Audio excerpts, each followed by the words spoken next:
The star of Bethlehem. How can a star in the sky guide wise men from the east to find the birth of the newborn King of the Jews, born of a virgin, born in the town of Bethlehem of Judah? Here's how. 3 principles. God often does extraordinary things through ordinary ways. Number 2, if we are paying attention, we will notice the coincidences, or better termed, God incidences. And number 3, believing is seeing. Recently, Frederick Larson, a scholar and professor, has combined modern astronomy and computer science to look at the night sky at the historical time of Jesus' birth and shed light on how God guided the wise men using all 3 principles. It's fascinating, what we can do now with science and, in this case, also the combination of modern technology through computers. To be able to look back, we can see precisely thousands of years ago just what the night sky was, exactly what it was. So here's the findings. In September of the year before the birth of Jesus, the planet Jupiter, the brightest planet in the night sky, created an elliptical, crown-like pattern above the star known as Regulus. The Magi would have known Jupiter as the king planet. That's its name back in the ancient Near East. Why? Because it was the brightest and biggest planet. Regulus also means in Latin, king. Thus, the king planet giving the king star a crown. The crown, of course, is a symbol of a king. The first coincidence, or God incidence, that catches the notice of the Magi. At that time and place, this unusual joining occurred inside the constellation of stars known as Leo. Leo in Latin means lion. The Magi would have recognized the lion as the biblical symbol for the Israelite tribe of Judah. And I'll get to how they would have known that a little later. The Old Testament prophecies predicted that the Messiah would be born of the tribe of Judah, which is the tribe of the lion. The second coincidence, meaning God incidence.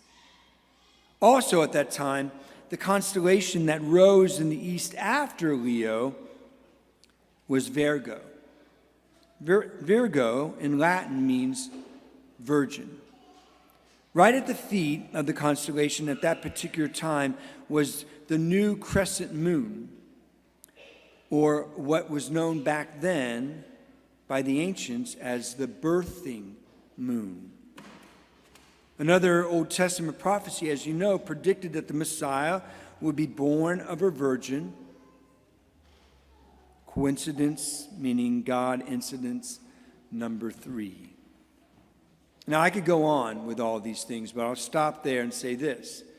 Together, these starry coincidences, God incidences, link 3 very important points of belief and prophecy. The Messiah would be a king. He would be from the tribe of Judah, and he would be born of the virgin. Now, 9 months later, things get even more interesting. In June of the year of the birth of Jesus, Jupiter came so close, from our perspective, so close to the planet Venus that their lights merged, becoming the brightest light in the night sky, the brightest the Magi would have ever seen in their lifetime, because it's very rare. If at that point the Magi had begun their journey, and we know what a journey from Babylon to Jerusalem would have taken, at least a few months, By the time the Magi reached Jerusalem, the orientation of the Jupiter-Venus conjunction would have changed. Looking from Jerusalem, where they were in the Gospels as they were visiting King Herod, the Magi would have seen it in the south, the exact direction of Bethlehem. Also at that time, Jupiter's normal retrograde made it appear relative to the position of the surrounding stars to have stopped in its tracks, just as, in fact, St. Matthew records in the Gospel. And behold, the star that they had seen at its rising preceded them until it came and stopped over the place where the child was, in Bethlehem. Add to all of this the identity of the Magi and how they would have known about the prophecies of the birth of the great King of the Jews, who would be the long-expected Messiah.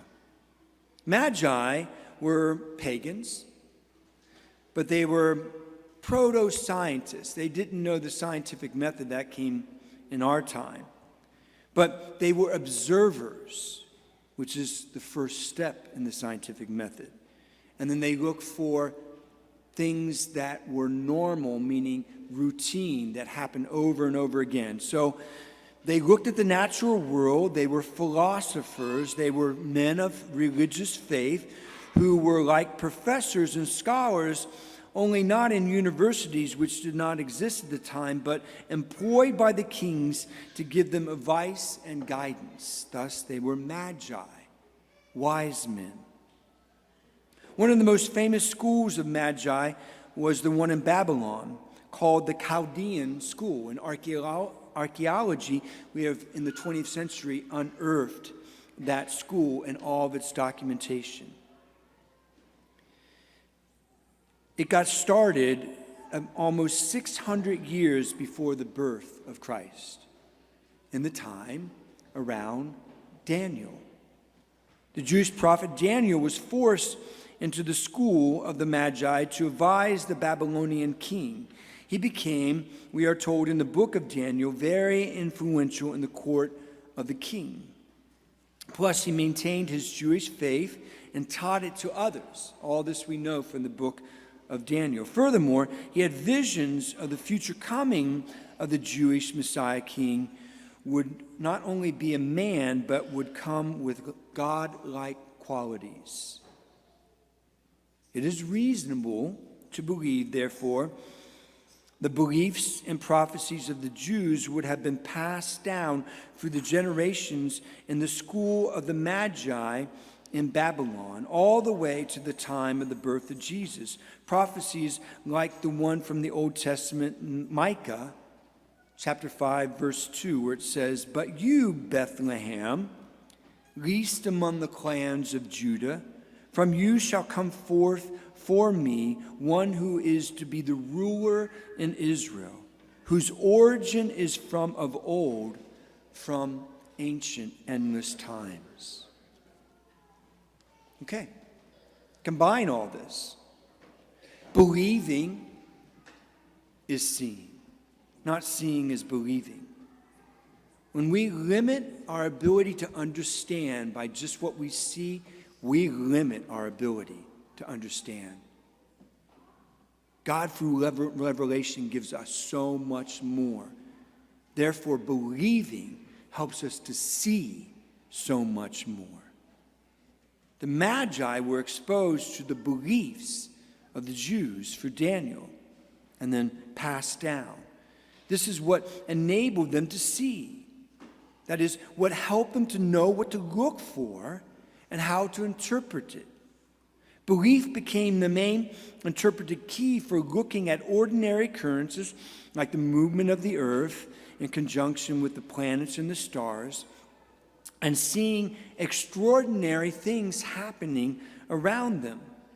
Belief also helped them to see the coincidences in these natural phenomena as supernaturally orchestrated. That is, they were God incidences. All of this was being orchestrated by God to point them and us to the birth of Jesus Christ, to an encounter with the Son of God.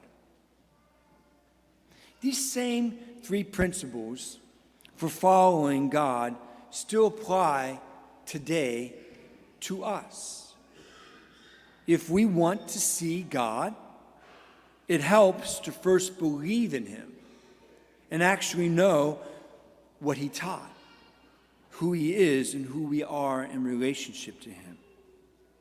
If we really want to find him in our lives, if we want to have an encounter with him, then we must know how to look for him, which always, always, always begins with first believing him and having faith in him. But we can't believe in him if we don't know him. Some of the ways we get to know him are in the Bible, through his church, in prayer and reflection, and through other Christians. As we get to know him more and more, we will be equipped with the ability to see him working in all sorts of ways in our lives, particularly in ordinary, everyday events and occurrences, work and study, prayer and reflection, relationships and sharing faith with others. We will see him work in extraordinary and powerful ways. And if we are paying attention, we will see that with God there are no coincidences, only God incidences. So here they are. Believing is seeing. God incidences, the extraordinary in the ordinary. In all of this, we will encounter God and we will find him. And we will be willing and able to follow him, no matter where he may be leading us, which always, if we are paying attention, leads us to him.